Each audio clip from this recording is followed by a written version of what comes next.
2.2 का 1 का कितना नंबर है? 3 नंबर। 1 का 3 नंबर। इसमें कहता है शून्य ज्ञात करो और शून्यक और गुणांक के बीच संबंध की सत्यता की जांच कीजिए।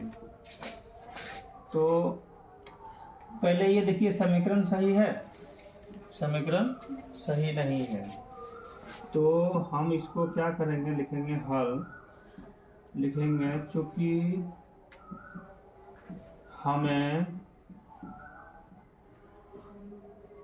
शून्यक ज्ञात करना है, शून्य ज्ञात करना है। ठीक है, पहले लिखेंगे। अब इसको सही करते हुए लिखेंगे क्या होगा, 6x पर पावर 3 6x पर पावर 3। अब x वाला लिखाएगा ना, घटा 7x घटा 3 बराबर 0। अब इसको पहला और तीसरा नियम से गुना करेंगे। तो पहला और तीसरा गुना करो तो कितना होगा, plus minus minus 6 18 x square है, क्या होगा, स्क्वायर होगा। ठीक है, ध्यान देना। तो यहाँ क्या होगा, x स्क्वायर होगा। ठीक है, इतना हुआ ना, पहला और तीसरा गुना किया तो इतना हुआ। अब बीच वाले को ऐसे तोड़िए कि गुना करेंगे तो इतना होगा, जोड़ेंगे या घटाएंगे तो इतना होगा। तो 18 कितना कितना में आता है, 1 आरो 18 में, 2 आरो 9 में, 3 आरो 6 में। और आगे जब बढ़ेंगे ना तो 6 और 3 निकलेगा, 9 और 2 निकलेगा, 18 और 1 निकलेगा। वो सब तो लिखा हुआ है। क्या ये सब दोनों को गुना करने के बाद तो इतना होता ही है, इसको भी गुना करेंगे तो इतना ही होगा, इसको भी गुना करेंगे तो इतना ही होगा कि नहीं। लेकिन किसको, इसको दोनों को जोड़ने या घटाने के बाद इतना आता है, आता है। जोड़ेंगे तो 19 होगा और घटाएंगे तो 17 हो गया, तो 17 है, नहीं है। इसको जोड़ेंगे या घटाएंगे तो जोड़ने के बाद तो 11, घटाने के बाद कितना हो जाता है, 7 होता है ना। इसका मतलब यही होगा। इसमें भी देखिए जोड़िए घटाइएगा तो इतना होगा, नहीं होगा, इसलिए ये भी नहीं होगा। कौन होगा, ये होगा। तो यहाँ क्या बचना चाहिए, माइनस बचना चाहिए। इसका मतलब बड़ा वाला माइनस में लिखेंगे, छोटा वाला प्लस में लिखेंगे, तब ना माइनस बचेगा। तो यहाँ पर एक जरा और लिख लीजिएगा, क्या, a बराबर 6, b बराबर घटा 7, c बराबर घटा 3।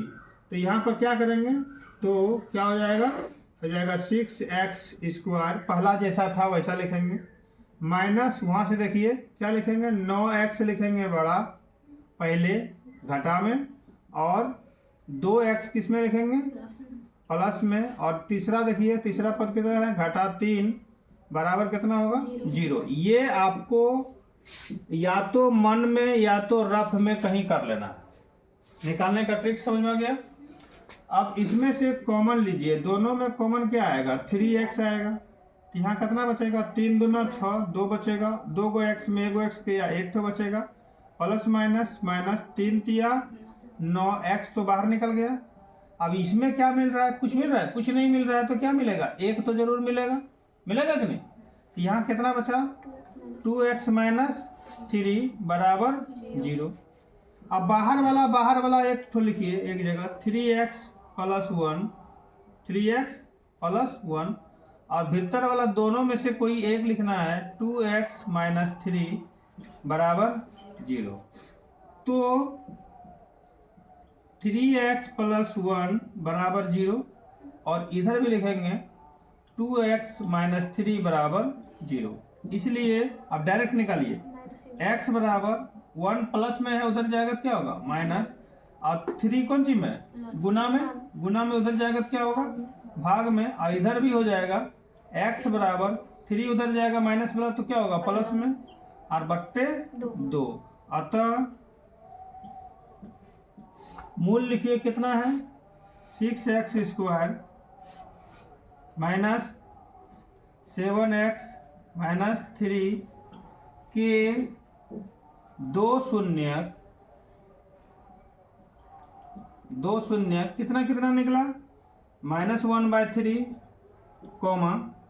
3/2 है।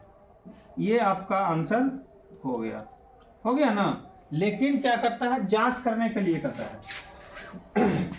अब शून्यकों तथा गुणांकों के बीच संबंध की सत्यता की जांच विधि से ठीक है। तब क्या होगा, शून्यकों का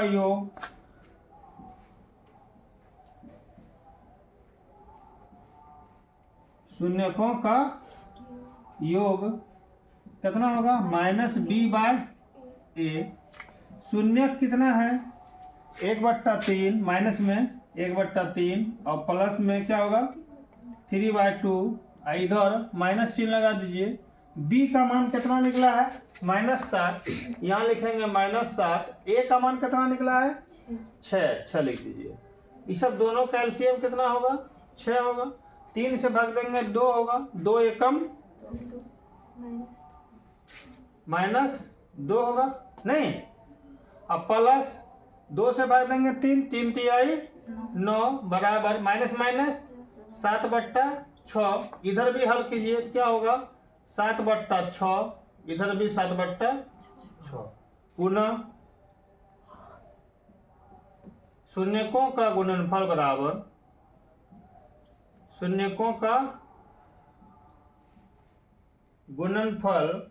बराबर क्या होगा, c/a होगा। c/a तो शून्य का गुना कीजिए। शून्य कितना है, घटा 1/3 गुना 3/2। इधर c में कितना निकला है, देखिए यहाँ -3 लिखिए बट्टे 6। a का मान कितना निकला है, 6। अब ये 3 कट गया, कटा कि नहीं। अब यहाँ भी कटिए, 3 दूनी 6। यहाँ कितना बचा, -1/2 और इधर भी -1/2। मिल गया दोनों तरफ ना, मिला कि नहीं। कहीं दिक्कत समझ में, कहीं प्रॉब्लम है, कहीं पर बताइए, कहीं पर कैसे क्या होगा नहीं होगा, कुछ भी समझ में नहीं आ रहा है तो बोलिए।